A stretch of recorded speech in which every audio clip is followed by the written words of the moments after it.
Triệu dân Mỹ đổ xô mua hàng nhập khẩu trước ngày ông Donald Trump nhậm chức. Từ đe dọa áp thuế của Donald Trump, IMF cảnh báo nguy cơ toàn cầu. Ông Donald Trump đe dọa BRICS có thể gây bất lợi cho đồng đô la Mỹ. Cuộc chiến thuế quan Mỹ-Trung bùng nổ, kinh tế thế giới sẽ ra sao? Sự trở lại của Trump 2.0 sẽ vẽ lại bức tranh kinh tế toàn cầu. Biên tập viên Nga Vũ xin kính chào quý vị và các bạn đã quay trở lại với chương trình Bình luận quốc tế. Thưa quý vị, thế giới đang nín thở chờ đợi kế hoạch thuế quan của ông Donald Trump trong nhiệm kỳ thứ hai, khi mà những quyết định này có thể tái định hình nền kinh tế toàn cầu. Sự gia tăng ảnh hưởng của BRICS, đặc biệt là trong việc thách thức đồng đô la Mỹ, đang thu hút sự chú ý. Mối quan hệ căng thẳng giữa Mỹ với Trung Quốc và Nga, hai trục lớn nhất thế giới hiện nay, sẽ quyết định các chính sách thuế quan của Mỹ và có khả năng gây ra những tác động mạnh mẽ đến nền kinh tế toàn cầu. Trước khi đi vào bình luận trong chương trình ngày hôm nay, biên tập viên Nga Vũ xin kính mời quý vị cùng theo dõi một phóng sự ngắn sau đây. Nền kinh tế toàn cầu năm 2025 sẽ phải đối mặt với nhiều bất ổn gia tăng do các nước định hướng lại chính sách kinh tế. Trong đó, tiêu biểu là những chính sách thương mại mà chính quyền sắp tới tại Mỹ sẽ đưa ra. Từ Trung Quốc đến châu Âu, từ Canada đến Mexico, thị trường thế giới đang chờ đợi những tác động không nhỏ từ cam kết tăng thuế quan của ông Donald Trump khi ông trở thành Tổng thống Mỹ. Ông Trump đã cam kết áp thuế lên tới 10% đối với hàng nhập khẩu toàn cầu và 60% đối với hàng hóa Trung Quốc, 25% đối với các sản phẩm của Canada và Mexico. Dự kiến mức thuế này cao hơn nhiều so với mức từ 7,5% đến 25% áp dụng đối với Trung Quốc trong nhiệm kỳ đầu của ông. Đồ điện tử, phụ tùng ô tô, hóa chất, thành phần dược phẩm, hàng tiêu dùng và gia dụng, giày dép, đồ chơi và đồ dùng thể thao đều sẽ bị ảnh hưởng rất nặng nề. Trong đó, chi phí cao hơn sẽ ảnh hưởng đến các nhà nhập khẩu và người tiêu dùng Mỹ. Nhưng những chủ sản xuất tại Mỹ thì hoan nghênh mức thuế quan mới khi cho rằng nó sẽ khiến hàng hóa sản xuất tại Mỹ tăng tính cạnh tranh trên thị trường. Các chuyên gia cho rằng chính sách thuế quan tổng thể của ông Trump sẽ đẩy thuế nhập khẩu của Mỹ trở lại mức của những năm 1930, gây ra sự trả đũa từ các đối tác và sắp xếp lại mạnh mẽ chuỗi cung ứng. Thông tin chi tiết hơn về chương trình nghị sự nước Mỹ trên hết mới nhất của ông Trump sẽ được công bố sau khi ông tiếp quản trở lại phòng bầu dục vào ngày 20 tháng 1. Thưa quý vị, phóng sự vừa rồi cho chúng ta thấy là thế giới đang nín thở chờ đợi kế hoạch thuế quan của ông Trump vì nó có thể thay đổi cán cân thương mại toàn cầu. Đồng thời, sự nổi lên của BRICS trong việc thách thức đồng đô la Mỹ và mối quan hệ căng thẳng giữa Mỹ, Trung Quốc và Nga sẽ tạo ra những biến động lớn trong nền kinh tế thế giới. Để hiểu rõ hơn về vấn đề này, xin mời quý vị cùng theo dõi chương trình Bình luận quốc tế của chúng tôi ngày hôm nay cùng với hai vị khách mời.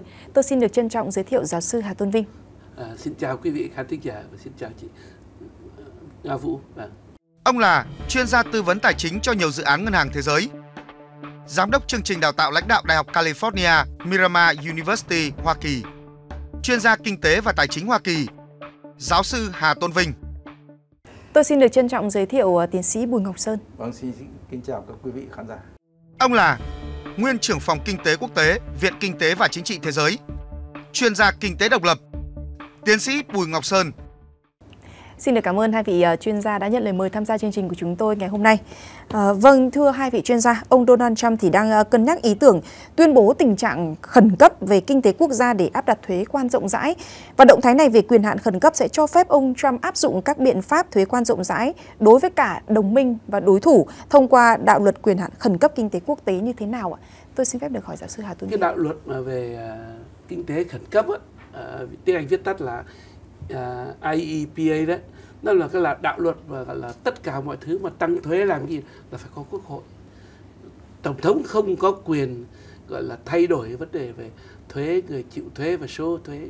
Nhưng mà qua cái đạo luật này là ông Trump, mình cứ tạm gọi là ông lách luật đấy, để mà ông có thể dễ dàng áp đặt những cái thuế mà ông nghĩ rằng là có thể giúp cho Mỹ hay là cho chính sách.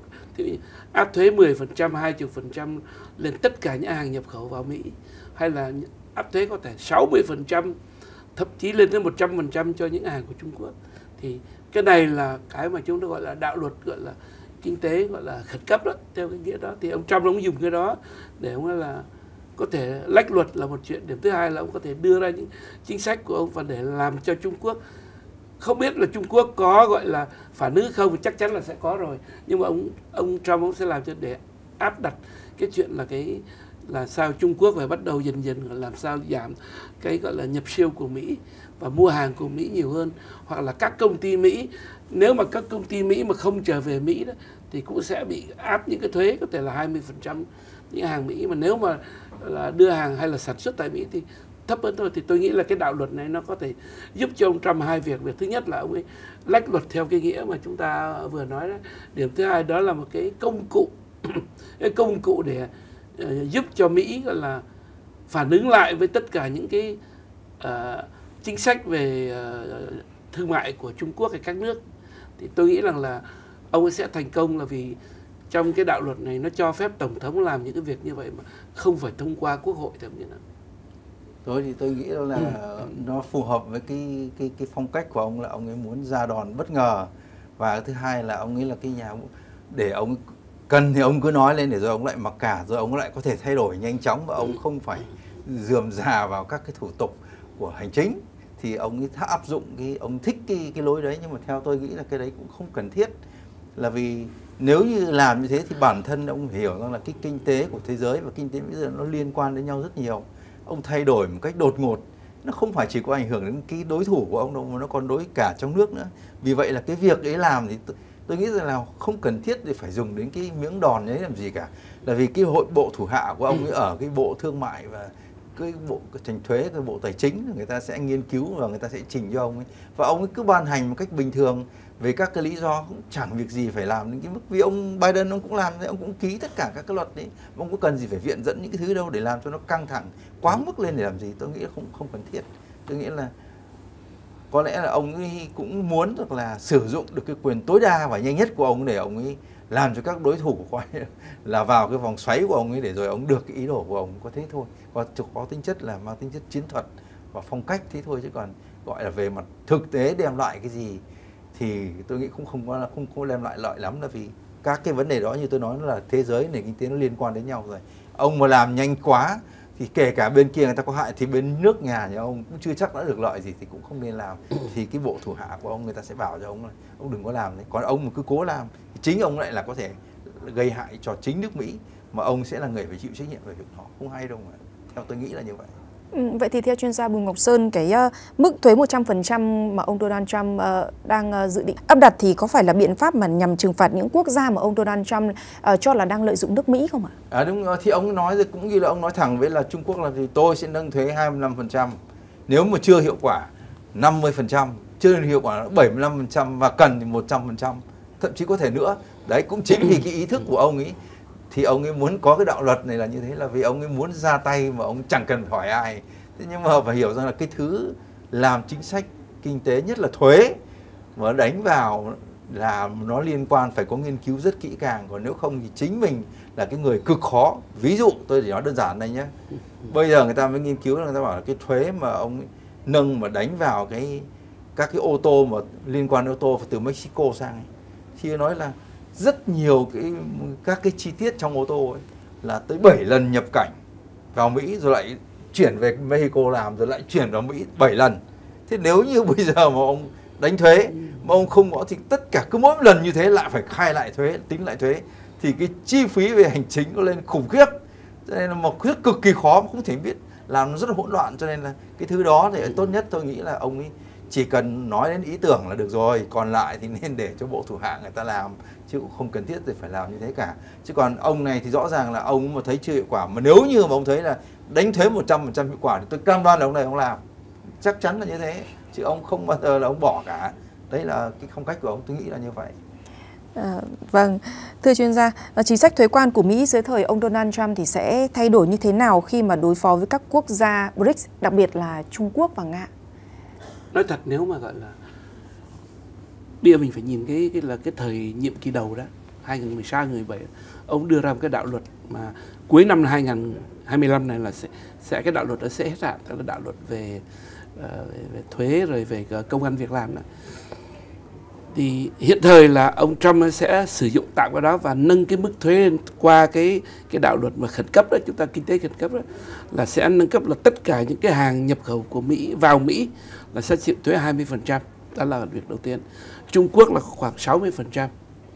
Còn đối với gọi là Mexico và Canada, mặc dù là có một cái hiệp định là ba nước đó gọi là USMCA, Mexico và Canada đó, thì ông ấy sẽ đánh lên 25% để làm gì? Để mà áp lực Canada và Mexico là giảm cái lượng người gọi là nhập di dân bất hợp pháp, giảm cái lượng mà thuốc phiện là fentanyl, là một cái loại là thuốc mà nó gây nghiện đấy, vào Mỹ. Thì đó là một cách.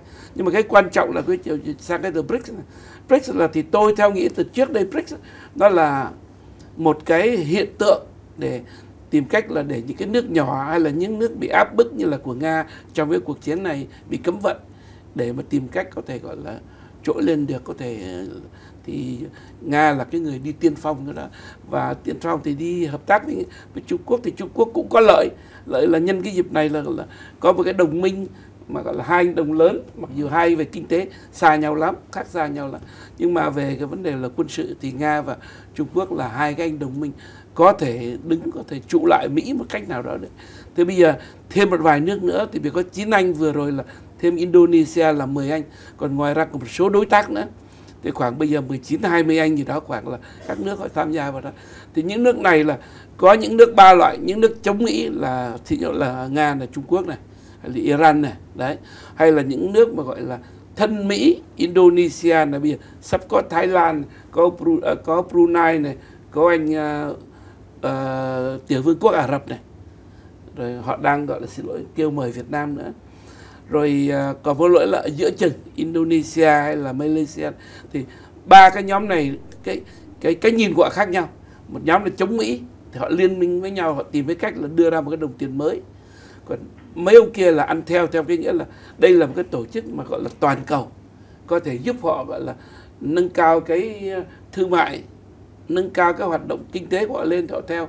Như là những cái nước mà chúng ta vừa rồi nên Indonesia cũng là một cái nước lớn về dân số, đứng thứ tư thì thế giới đó. Thì bây giờ tôi nghĩ rằng là ông Trump, ông ấy muốn gọi là gọi là áp đặt ngay một cái chuyện mà gọi là bây giờ không để cho các nước đó ra một cái đồng tiền mới.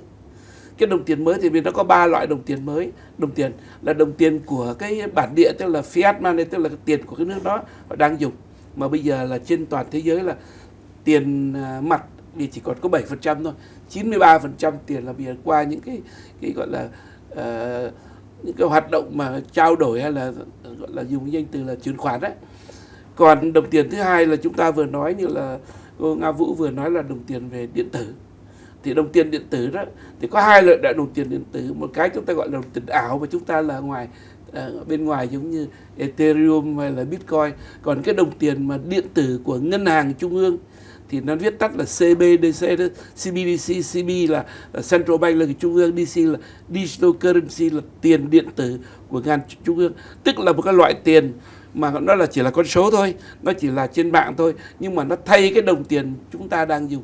Thì bây giờ Việt Nam chính phủ cũng đang nghiên cứu của nó, thì việc Trung Quốc đã bắt đầu đưa cái đồng tiền nó ra. Tức là thay vì như Thái Lan này, thì Thủ tướng Thái Lan trả tiền cho người dân, mỗi người được 2.000 đô, thì họ bỏ cái số tiền 2.000 đô bằng một con số vào cái ví, mỗi người phải lập ra một cái ví lạnh đó, bỏ 2.000 đô đó, rồi đi ra ngoài thì cũng sử dùng cái app, hay là giống như tôi dùng một cái QR code đó.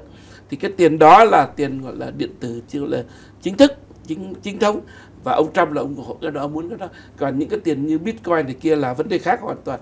Cái đó theo thị trường, theo cái mà gọi là chúng ta là đi lên đi xuống, cái đầu tư, mình gọi là tiền ảo, nó cũng có một cái loại như vậy. Còn cái tiền điện tử của ngân hàng trung ương sẽ dần dần thay thế cái đồng tiền giấy.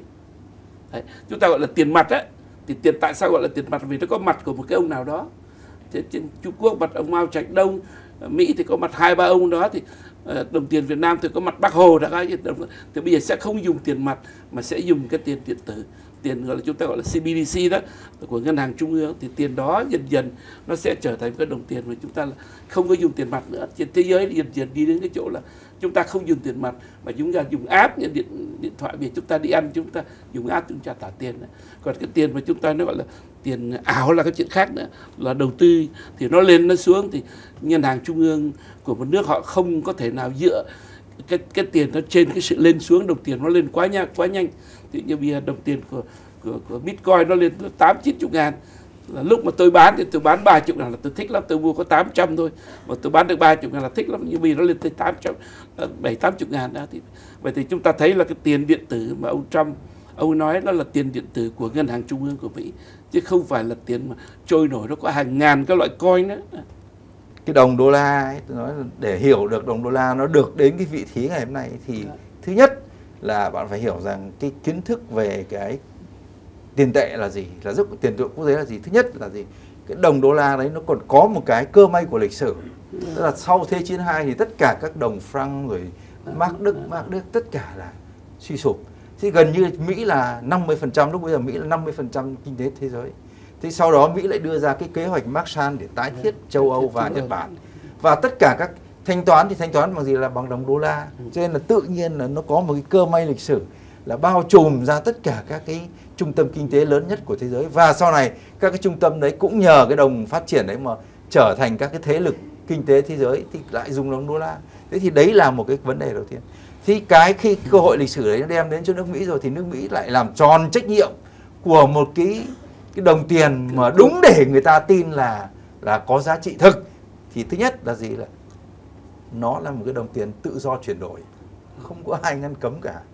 Cái thứ hai, cái quan trọng nữa là gì, là cái đồng tiền đấy là nó được quyết định quản lý bởi một cái cơ quan là nó độc lập về mặt chính trị. Không có một ai được can thiệp vào đây cả, người ta chỉ quan tâm đến cái chuyện ổn định cái tiền tệ và lạm phát. Vì vậy nó rõ ràng là có một cái sự tin tưởng hơn. Thế cái thứ ba là người ta gọi nước Mỹ là cái nước tự do tài khoản vốn, nghĩa là gì, là anh muốn buôn bán, anh ra anh vào, nhà tôi thoải mái, tôi chẳng có ngăn cấm gì cả. Còn ông muốn đổi tiền tệ nào thì đấy là việc của ông, thoải mái, đúng không? Thì tất cả những cái đồng tiền như thế thì, và đồng thời kinh tế Mỹ nó lại trở thành hùng mạnh, thương mại cũng nhất thế giới, rồi là công nghệ cũng nhất, thì tất cả anh nào cũng muốn phải dùng tiền Mỹ để trao đổi với Mỹ, chứ anh dùng tiền nào anh đến trao đổi với nước Mỹ được. Thế thì rõ ràng là như vậy là tất cả những cái thứ đó nó mới làm cho cái đồng tiền của Mỹ trở nên hùng mạnh. Thêm một cái nữa là gì, cái nền thể chế của Mỹ người ta cũng cho là một cái nền thể chế nó rất có tính gọi là dự đoán được, vì người ta mới tin tưởng. Chứ còn một cái nền thể chế mà hôm thế này, nay mai thế khác, ông có thể ra một quyết định, ông cái thay đổi, cũng như là Fed làm gì có cái chuyện là Fed thì rõ ràng khi mà ra một chính sách thì là có họp thảo luận rồi thông báo chính sách chương trình bắt đầu là thì tất cả ai người ta cũng biết và người ta điều chỉnh được, chứ không phải như Trung Quốc. Ông ấy đang một hôm sau ông dậy ông bảo là phá giá 5%, thế người ta vừa giữ đồng tiền 100 tỷ nhân dân tệ trong tay, ngồi sau người ta chỉ còn có 95 tỷ thì ai người ta dám chơi với cái thứ đấy.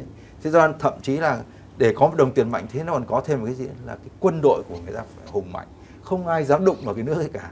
Nó cũng còn cả thế, thêm một cái nữa là nó lại còn có lại cơ may của thời thế nữa, tức là khi cái hệ thống Đông Âu sụp đổ thì cả thế giới bước vào cái quá trình gọi là toàn cầu hóa, thì người ta mới thấy là cái đồng tiền nó còn có thêm hiệu ứng là thứ nhất là hiệu ứng network, tức là hiệu ứng mạng, tức là gì, người ta bảo giải thích thế là nếu như một mình bạn có cái điện thoại di động mà chẳng ai có thì cái điện thoại đấy nó cũng chỉ vứt đi, chẳng có gì.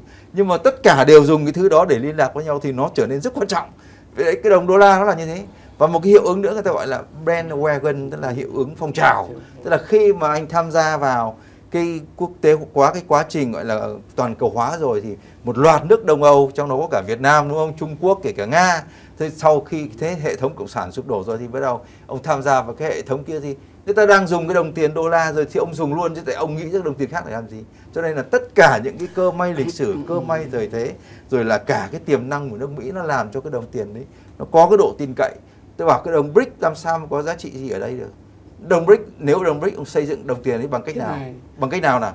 Thứ nhất là chỉ có hai ý tưởng thôi.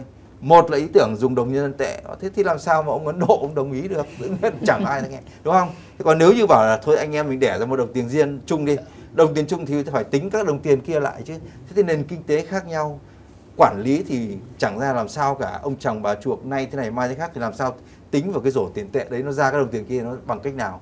Thế thứ hai là đồng tiền có một tính chất gọi là sự thừa nhận. Tức khi đồng tiền anh đẻ ra rồi thì anh giao dịch với nó trên toàn cầu thế nào, hay anh chỉ giao dịch với anh thôi. Thế nếu mà giao dịch chỉ có các anh với nhau thôi thì Việt Nam ví dụ thế, xuất khẩu lúa gạo đi lấy cái đồng tiền đấy thì dùng cái tiền đi sang mua các cái hàng hóa ở Mỹ và châu Âu thì làm sao được. Cái một phái Mercosur ngày xưa cũng thế, định lập ra cái đồng tiền riêng.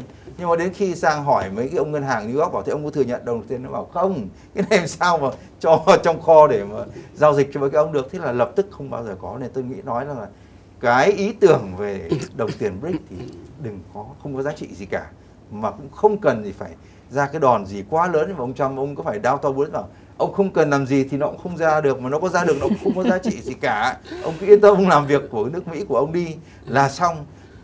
tiến sĩ Sơn nói chuyện là bây giờ thứ nhất là năm 71 tổng thống Nixon thấy là nước Mỹ mạnh rồi, đồng đô la mạnh rồi thì bỏ cả cái gọi là kim bản vị, cái đồng tiền vàng đi để mà bảo lãnh cái đồng tiền đô. Thì đồng tiền đô việc không có một cái phải lấy vàng, lấy cái kim loại quý gì nữa để mà bảo lãnh, tức là dựa vào cái nền kinh tế. Điểm thứ hai rất là bây giờ mình thấy là bây giờ có khoảng 58% những cái nước cái gọi là cần gọi là dự trữ ngoại tệ. Dự trữ tức là họ giữ cái gì đó thì họ giữ bằng đồng đô la. Thì Việt Nam có vài tỷ đô la ở trong cái ngân hàng trung ương ở New York đó. Không phải Fed, tức là Fed đã có nhiều cái chi nhánh thì ở New York. Việt Nam cũng có vài tỷ đô để khi mình mua bán thì phải thanh toán. Thanh toán không phải là mình chuyển tiền từ chỗ này, nhưng mà thanh toán qua những tất cả cái hệ thống SWIFT rồi bây giờ họ chuyển tiền như vậy.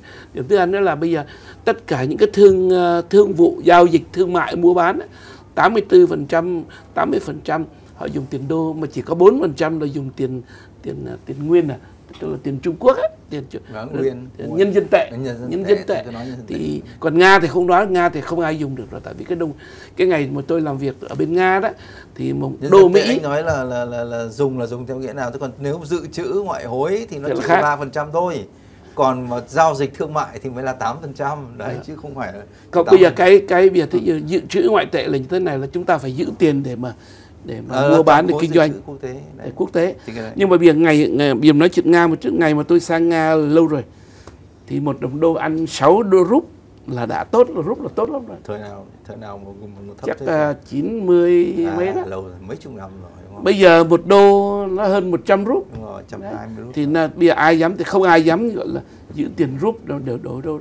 Chỉ chính vì thế cái đồng tiền như tiến sĩ Sơn nói là tiền đô nó vẫn còn cái thế mạnh của nó. Bao lâu nữa mình không biết, nhưng mà qua cái hệ thống gọi là dự trữ ngoại tệ rồi thanh toán giữa các nước, thanh toán thương mại, thì cái đồng đô nó vẫn còn cái sức mạnh của nó. Và nói như chúng ta vừa nói, đồng BRICS không thể, đồng BRICS của tiền BRICS của các nước không đó, tại vì cái nền kinh tế của 17, 18, 19 nước đó nó không đồng đều. Anh Trung Quốc là to nhất là 17, 18 ngàn tỷ, trong khi anh Ethiopia, anh tất cả kia bé tía, thì không thể nào các nước mà là ra một đồng tiền. Còn nếu mà bây giờ nếu mà BRICS lấy đồng tiền thanh toán của Trung Quốc, đồng nhân dân tệ, đồng Nga, thì đó là giữa các nước họ đồng ý với nhau thôi. Tức là tôi mua của anh trả bằng rúp, anh kia là, thì cái đó là họ phải làm nhanh, là vì cái đồng tiền gọi là nó có thể mất giá rất là nhanh. Giống như ngày xưa có tôi làm cho ngân hàng thế giới ở Zimbabwe đó, nó có gọi là đồng của nó hàng tỷ đô đó, 1 tỷ đô nó chỉ bằng 100 đồng tiền Việt Nam thôi, giả dụ như vậy. Thì tất cả những cái đó là những cái mà chúng ta nói là không nên sợ về cái chuyện đúng, chúng ta không nên cái chuyện đó. Nó chỉ là một cái nhóm họ muốn hỗ trợ nhau rồi tham gia với nhau. Thì cái Thái Lan họ cũng đã thuyết phục.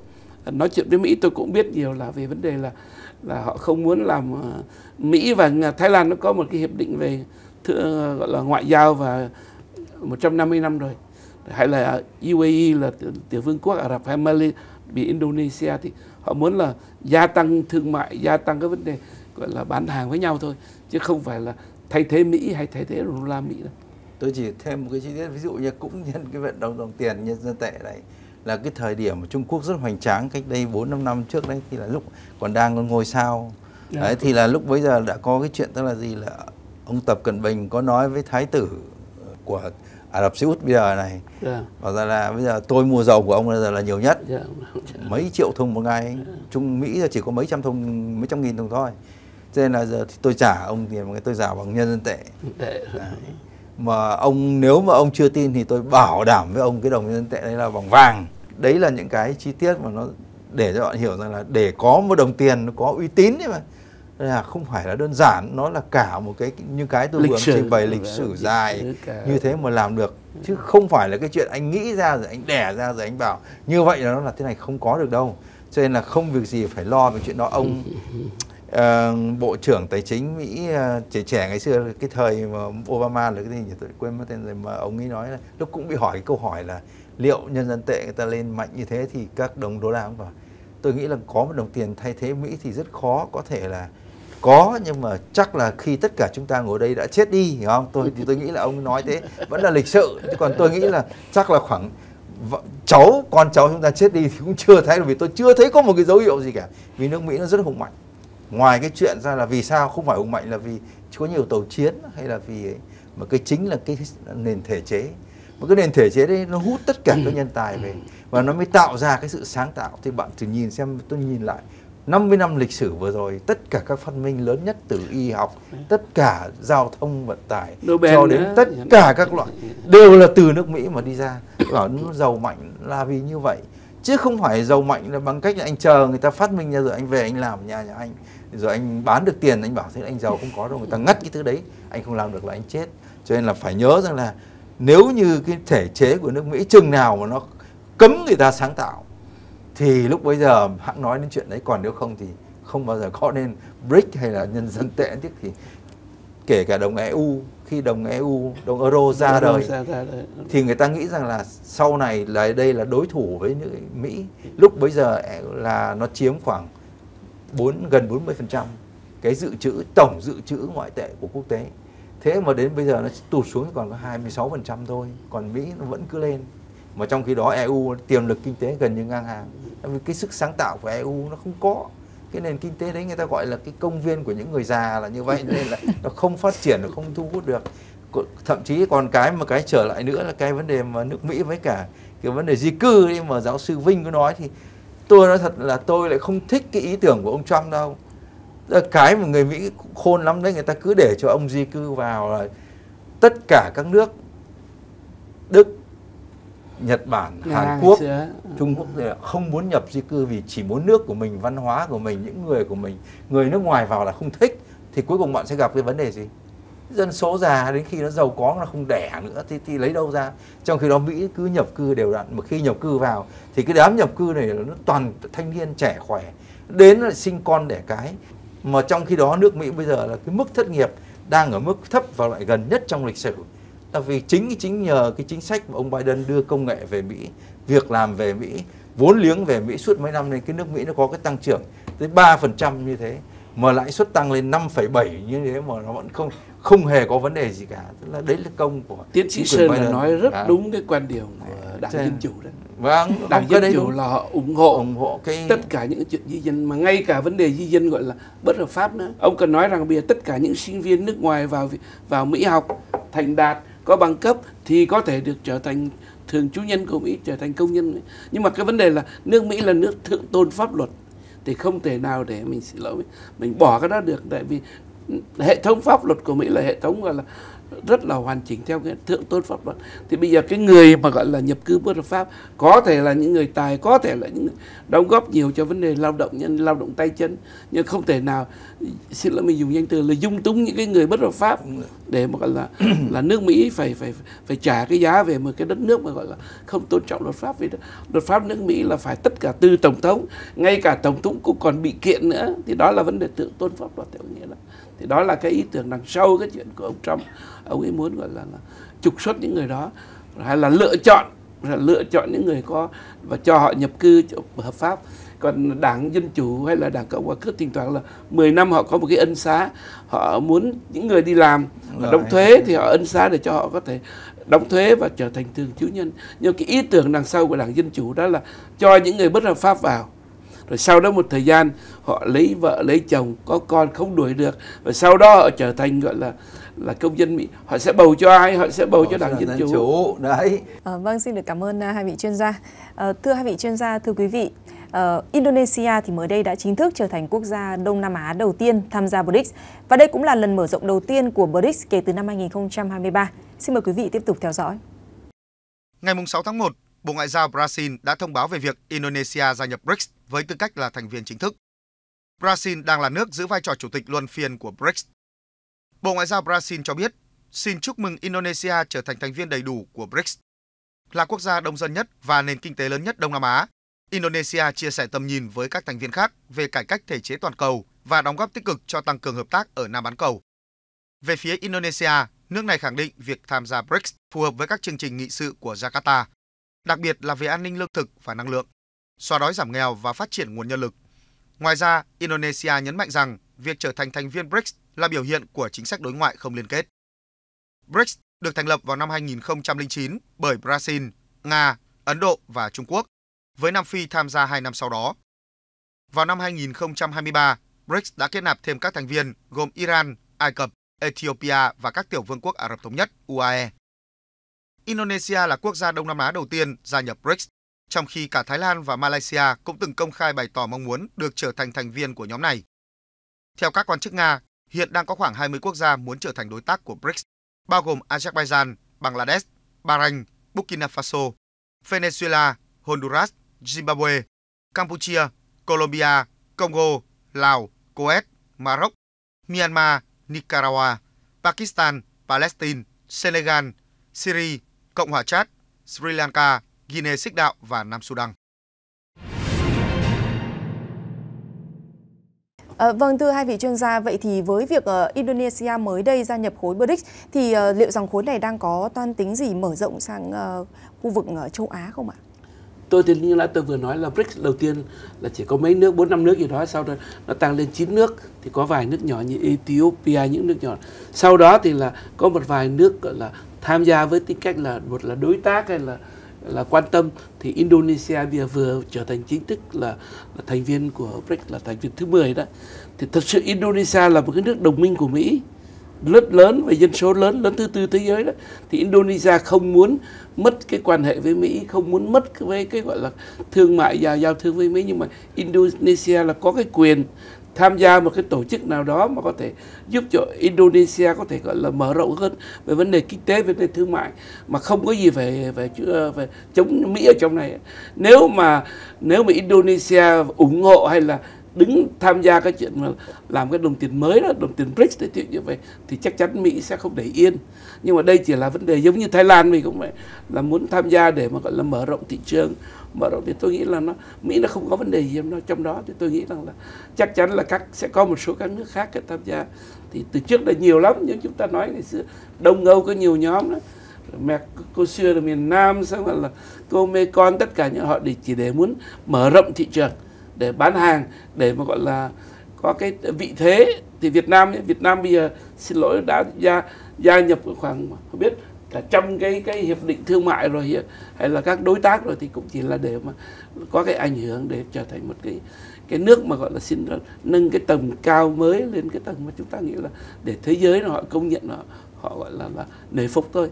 Chứ còn nếu mà gọi là để đối thủ của Mỹ thì là vấn đề khác. Tôi nghĩ là cái trường hợp Indonesia này cũng hơi ngạc nhiên đấy, là vì là mới năm ngoái thì Iran là từ chối.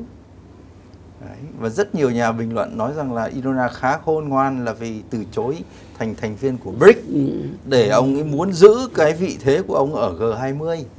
Hiểu chưa nào? Để muốn gắn cái nền kinh tế với cả phương Tây với G20 thì tốt hơn. Thế nhưng mà lần sau đó lại thấy ông này ông tham gia thì có nghĩa là có thể thay đổi cái chính sách từ cái ông Widodo, sau đó là sang ông Subianto.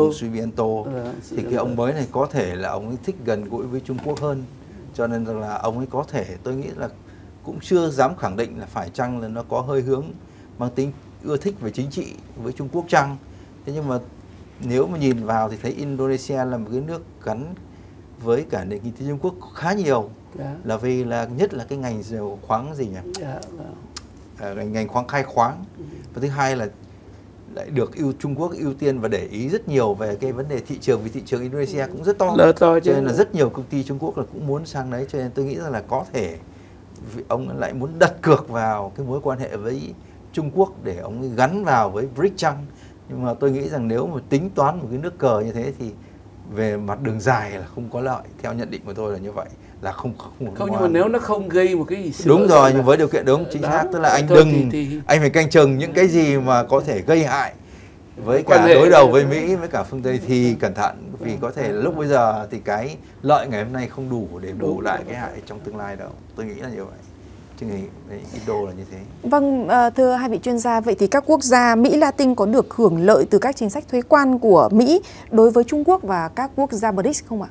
Chắc chắn như thị như tới, nhưng mà nếu mà Trung Quốc là gọi là nâng cái thuế của hàng nhập khẩu của Trung Quốc vào Mỹ lên 20, 30, 50, 60% đấy, thì chắc chắn là các công ty Mỹ phải tìm một cái gọi là cái nơi khác để mà gọi là mua hàng chứ. Thì bây giờ đã có cái hiệp định thương mại giữa ba nước Canada và Mexico đấy, và Mỹ đấy, USMCA thì họ đã mua. Thì bây giờ Mexico là một trong những cái nước mà gọi là xuất khẩu sang Mỹ rất nhiều.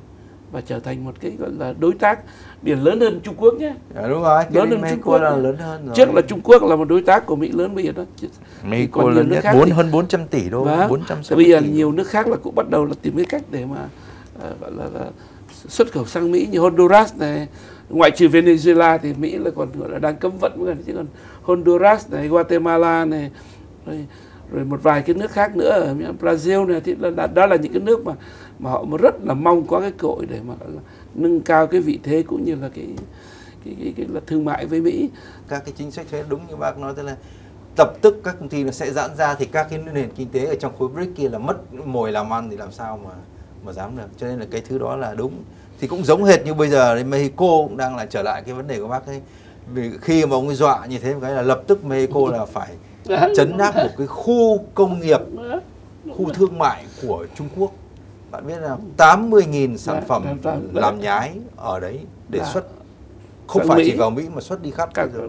Và bây giờ là coi cảnh sát Mexico là đột nhập và đập tan cái khu ấy luôn, và nói thề rằng là không bao giờ cho hàng nhái sản xuất tại Mexico. Đấy, tức là bạn thấy là cái hiệu ứng của nó là kinh khủng. Còn ông Trump có cái hay nữa là ông mới nói chuyện Canada không, ở Trudeau bây giờ từ chức, rất là hay. Cái ông ấy phải bậy quá.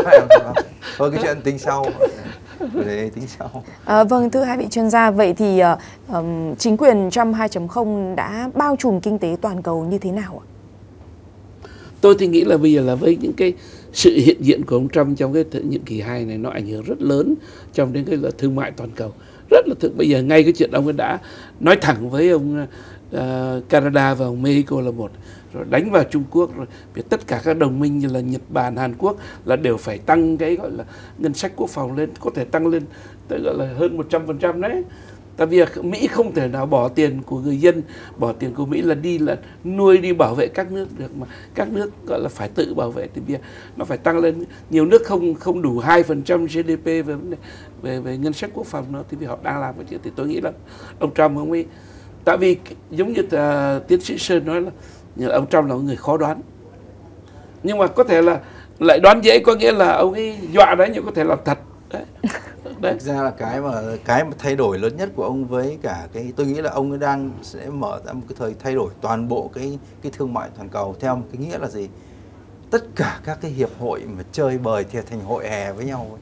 Tức là TPP hay là các thứ là không có giá trị gì cả, là vì ông ấy không thích chơi hội hè, ông chỉ thích chơi đơn phương, và ông ấy hùng mạnh, cho nên là ông nào đến đây làm ăn với tôi thì mặc cả thuận mua vừa bán tôi cũng không ép ông, nhưng ông cứ đừng có mà gọi là, chứ còn chơi hội hè trước đây là tại sao bạn biết là ông ấy phê phán kể cả cái TPP là như vậy, là vì ông bảo là khi mà chơi hội hè thì có nghĩa nước Mỹ phải hạ cái tiêu chuẩn của mình xuống để cho những người khác người ta mới thích hợp và mới ngồi thành một mâm được. Chứ còn nếu mà bạn bảo mâm này phải là cỡ này thì mới vào ngồi được thì số người nó ít, ví dụ thế. Nhưng mà bạn muốn thành hội hè thì bạn phải hạ tiêu chuẩn, thì ông nói cái thứ đấy là không được và làm hỏng tất cả các tiêu chuẩn của thế giới đi. Chứ vì vậy, và cả của nước Mỹ đi, cho nên là ông mới bỏ. Vì vậy là khi ông lên là ngay cái nhiệm kỳ đầu tôi đã nói rồi, TPP là bỏ đi, đừng quan tâm làm gì cả, là vì ông này ông sẽ không chơi kiểu đấy và ông chỉ chơi đơn phương. Thì đấy là một cái cách thay đổi lớn nhất với cái toàn cầu, và ông dùng cái chính sách thuế và mặc cả song phương là cái quyết định. Và vì vậy tôi nói là cái thương mại toàn cầu từ nay trở đi sẽ trở nên một cái trạng thái là gì? Chơi với Mỹ thì chơi theo lối đấy, và sẽ các anh còn lại thì sẽ cố gắng chơi với nhau, thành vẫn cứ giữ hội với nhau để bám vào nhau, để vẫn cứ có một cái lợi gì đấy thì ta vẫn cứ chơi. Thì đấy là cái cách, và nó sẽ phân mảnh ra, tức là anh nào chơi với Mỹ và chơi những cái khối kia là đi riêng, còn anh nào là sẽ đi riêng đấy. Và cái chính sách thêm một cái nữa là không có thể là nếu như ông không thay đổi cái chính sách về công nghệ của thời ông Biden thì có nghĩa là cái sự phân mảng cả về mặt thị trường đi kèm luôn với cả sự phân mảng về mặt chuỗi cung ứng và công nghệ sẽ hình thành, tôi dự đoán là nó có thể hình thành lên hai cái trạng thái, hai cái khối công nghệ và thị trường khác nhau, là giữa một bên là Mỹ và phương Tây và một bên là Trung Quốc dẫn đầu. Là vì cái tiêu chuẩn về công nghệ và sức của bên Mỹ và phương Tây lại giống như khối cộng sản ngày xưa ấy, thì đi theo tiêu chuẩn của Nga và Đông Âu anh hiểu. Thế còn bên kia là của Mỹ, là vì sao? Là vì nó ngăn chặn rồi, nó chặt hết tất cả các cái con đường mà có liên quan tới các cái công nghệ, không bao giờ được phép cả. Thậm chí đây vừa rồi nhé, bạn nhớ là có một cái hội chợ công nghệ lớn nhất ở Las Vegas đúng không? Đấy là CES đấy mà hàng năm đều có cái đấy. Thì 95% các cái công ty Trung Quốc mà xin nhập cảnh để vào là từ chối visa, không cho vào luôn. Tại vì ông vào đây ông toàn ăn cắp công nghệ rồi ông lại làm nhái ông bán. Tức là nó hình thành luôn, đuổi ra luôn. Tức là bây giờ người Mỹ là người ta đuổi thẳng. Mà tất cả các cái dính líu công nghệ và thị trường là dần dần nó cứ cắt. Như vậy là thế giới sẽ từ nay trở đi sẽ rất rõ ràng, càng rõ ràng lên. Và ông Trump cũng lên, tất nhiên nó rõ ràng thời ông Biden là rất rõ ràng là hình thành cứ từ từ đã, nhưng cái tốc độ nó đến đây nó càng tăng lên, là vì khi người ta đã dứt ra được một hai cái sợi dây rồi thì người ta sẽ dứt cái sợi thứ ba thứ tư nó rất dễ, cho nên nó sẽ càng ngày nó càng trong một cái bối cảnh như thế thì ta chơi như thế nào để được. Mà nếu anh mà đứng lệch bên một cái thì có thể, ví dụ anh sang một cái phía mà không chuẩn một cái thì lập tức có thể là anh sẽ hướng một cái nền công nghệ mấy chục năm sau anh mới thấy là mình lạc hậu rồi lại phải bỏ đi, giống như hệ thống cộng sản xã hội Đông Âu ngày xưa cũng thế thôi. Lúc một thời gian sau tất cả cái thứ là bỏ đi, lại phải. Cái khó của Việt Nam trong cái chuyện này đó là Việt Nam là đứng giữa hai ba cái thế lực lớn. Một đảng là Trung Quốc, là vừa là đồng minh, vừa là đối tác, vừa gọi là đối thủ, nhưng mà quá to đi sát sườn mình. Một đảng thì anh Mỹ thì rất là thân tình nhưng lại quá xa. Đấy. Thì cái đó bây giờ làm sao để giữ được cân bình, thì Việt Nam nói có chuyện gọi là ngoại giao cây tre cũng là đúng, tức là tùy cơ ứng biến thôi, nhưng mà thực sự là Việt Nam gặp cái khó khăn. Ngay cả vấn đề bây giờ thì tôi đang nói chuyện về vấn đề đất hiếm đấy. Đất hiếm ở Việt Nam tốt, có mỏ, nhưng mà bây giờ ai khai thác? Phải nhờ Trung Quốc khai thác, mà Trung Quốc khai thác thì họ sẵn sàng, họ đầu tư, họ khai thác, nhưng họ muốn lấy cái thành phẩm đó, không muốn khai thác xong để cho Việt Nam bán cho Mỹ. Thì đó là một cái thế bây giờ là làm sao được Việt Nam không khai thác thì mình không có, mà khai thác thì lại phải bán cho Trung Quốc. Nên khi mà tôi có đề nghị định làm một cái hội thảo quốc tế về vấn đề đất hiếm ở Việt Nam và vấn đề đầu tư đó, phía Trung Quốc họ đề nghị là bây giờ nó không phù hợp, thì họ đi qua một người nào đó là cho tôi biết là còn tôi thì thực sự là tôi thấy là nhà đầu tư nước ngoài, nhất là Mỹ cũng như Đức, Hàn Quốc, họ rất thích Việt Nam và thích vào trong cái ngành đó. Nhưng mà để mà khai thác thì phải có máy móc, phải có những cái dụng cụ để khai thác, rồi sàng lọc, rồi sơ tuyển, thì cái đó là Trung Quốc là mạnh nhất trong cái chuyện đó. Thì tôi nghĩ là Việt Nam bây giờ gặp cái khó khăn là vì đấy, như tiến sĩ Sơn nói, cái vấn đề là bán dẫn về chip đấy. Chip bán dẫn thì nó phải có gọi là đất hiếm, nó phải có máy móc, thì ai đầu tư bây giờ cái chuyện đó. Ngoài chuyện đó mình nói chuyện mình thiếu người, thì đó là một trong những cái khó khăn mà tôi nghĩ là trong cái thời gian tới là vấn đề Việt Nam phải giải quyết. Vâng, tôi xin được cảm ơn giáo sư Hà Tuân Vinh và tiến sĩ Bùi Ngọc Sơn về những chia sẻ đánh giá vừa rồi. Thưa hai vị chuyên gia, thưa quý vị và các bạn, kế hoạch thuế quan của ông Trump trong nhiệm kỳ thứ 2 sẽ là yếu tố quyết định trong việc tái cấu trúc nền kinh tế toàn cầu. Sự gia tăng ảnh hưởng của BRICS, đặc biệt là trong việc thách thức đồng đô la Mỹ, cùng với những căng thẳng gia tăng giữa Mỹ, Trung Quốc và Nga, có thể tạo ra những biến động lớn không chỉ trong quan hệ thương mại mà còn trong chiến lược tài chính và chính trị toàn cầu. Những yếu tố này sẽ là bài toán khó đối với Mỹ, và ảnh hưởng của chúng sẽ không chỉ giới hạn ở các quốc gia lớn mà còn tác động sâu rộng đến kinh tế toàn cầu. Chương trình Bình luận quốc tế ngày hôm nay của chúng tôi xin được khép lại tại đây. Trước khi kết thúc chương trình, biên tập viên Nga Vũ xin kính mời quý vị và các bạn hãy cùng điểm lại những đánh giá khách quan nổi bật của hai vị chuyên gia trong buổi trò chuyện ngày hôm nay. Cảm ơn quý vị khán giả đã đón xem chương trình. Xin kính chào tạm biệt và hẹn gặp lại. Cái chính sách thuế của ông Trump mà để giáng vào các nước tham gia BRICS mà, thì tôi nghĩ là nó rất là hiệu quả đấy. Tiến sĩ Sơn là nói rất đúng cái quan điểm của Đảng Dân Chủ đấy. Vâng. Ông ấy không thích chơi hội hè, ông thì thích chơi đơn phương. Và ông ấy hùng mạnh, cho nên là ông nào đến đây làm ăn với tôi thì mặc cả thuận mua vừa bán. Tôi thì nghĩ là bây giờ là với những cái sự hiện diện của ông Trump trong cái nhiệm kỳ 2 này, nó ảnh hưởng rất lớn trong đến cái thương mại toàn cầu. Anh phải canh chừng những cái gì mà có thể gây hại với cả đối đầu với Mỹ, với cả phương Tây thì cẩn thận, vì có thể lúc bây giờ thì cái lợi ngày hôm nay không đủ để bù lại cái hại trong tương lai đâu. Tôi nghĩ là như vậy.